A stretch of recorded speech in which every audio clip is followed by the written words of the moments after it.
Thanks for tuning in and welcome back to the shop. It is finally time to start building the side structure on this floor that's going to hold the walls on the Habitat box for our 2013 Mitsubishi Fuso camper conversion.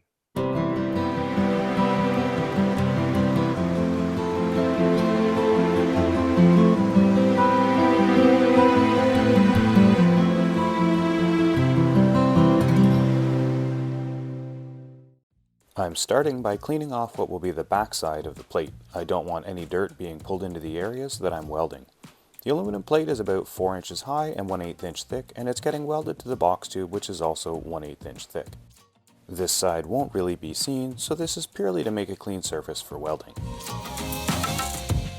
With the backside clean, I've transcribed the locations of the round and square holes onto the front so I can cut them out.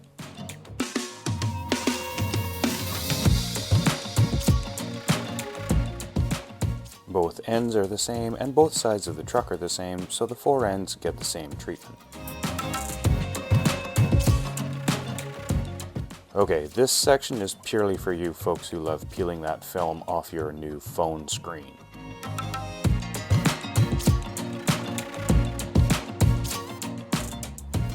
It's not perfect underneath, but it's much cleaner than the other side. This surface will be the outside face, and though it's nice and clean, I will be giving it a different treatment by the time this is all done. With the plastic off, it's time to set up some jigs to hold things in the right place. Now that I've got the side plate fully prepped, I'm ready to put it in place. I've got the 2 holes cut for where the camper lift jacks will go on each corner. I've got a 1/2 inch spacer plate here, kind of as a template. It's just a piece of plywood so that I can make sure I get a consistent 1/2 inch lip all the way along compared to the underside of the base. Keep in mind this whole floor assembly is upside down right now. So this is a 1/2 inch that will be hanging below the side of the floor. On the underside, I've got about 1.5 inches, so when this is flipped over, I'll have 1.5 inch high wall here, which is where the bonding will take place between the aluminum structure and the foam core sidewalls. Now for the real challenge. All the TIG welding I've done so far has been flat. Now I have to do some horizontal and vertical up. Fingers crossed.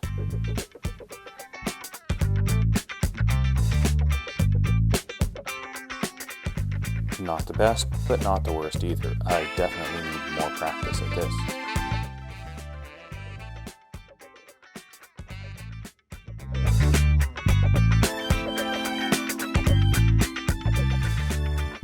Next, I have to stitch what will be the underside. The goal here is to just get a tight fit and get a consistent 1/2 inch overhang.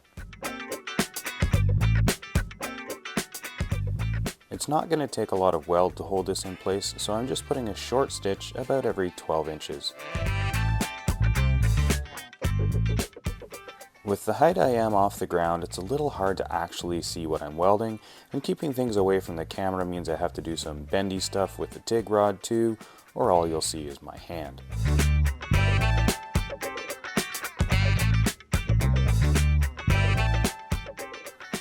Spreading the welds out helps a bit to prevent things from twisting up, but there's definitely some curvage in this floor.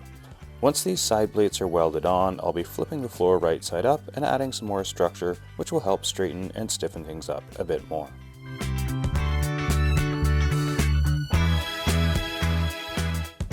Now that the plate is secured, I'll go back and add one more little stitch weld in between each of the existing welds. A bit more practice on the horizontal and vertical of the box tube. And this is the part that I've been dreading the most. Vertical up on a pipe, not the easiest.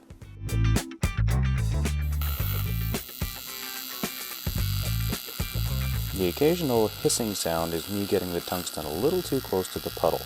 Not what I want to do, but not as bad as stuffing it into the puddle.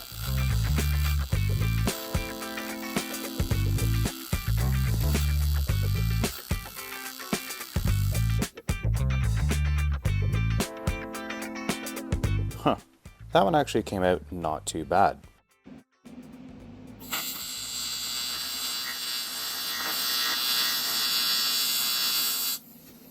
That one, not so much.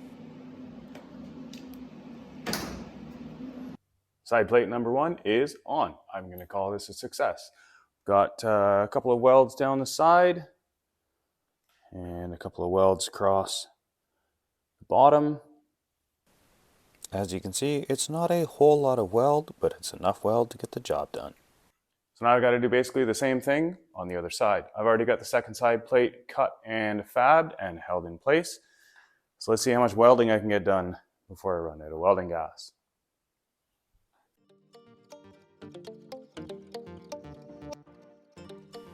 This side of the truck has a bit of added difficulty because of the lack of space, but it's still doable.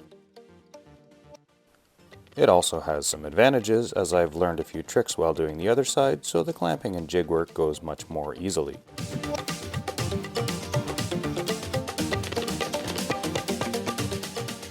Even with all of that, you can really see how little time is actually spent welding and how much time is set up and movement.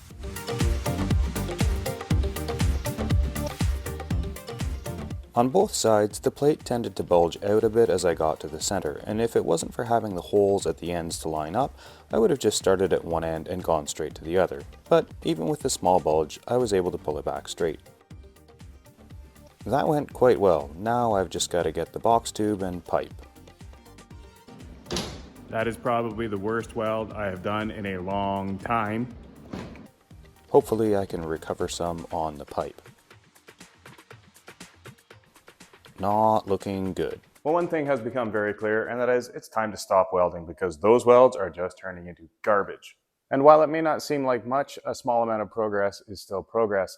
I hope you enjoyed watching that video. Even though I didn't get a whole lot done, it is forward momentum, and this soon will turn into the walls of the camper. If you enjoyed that video, consider giving us a thumbs up, and if you haven't already, maybe hit subscribe and hit the notification bell so you don't miss an episode. If you enjoy this type of content, chances are you're going to like what's already on our channel, so check out all the old episodes if you haven't already. There's plenty more build to come. Thanks for watching, and we'll see you next time.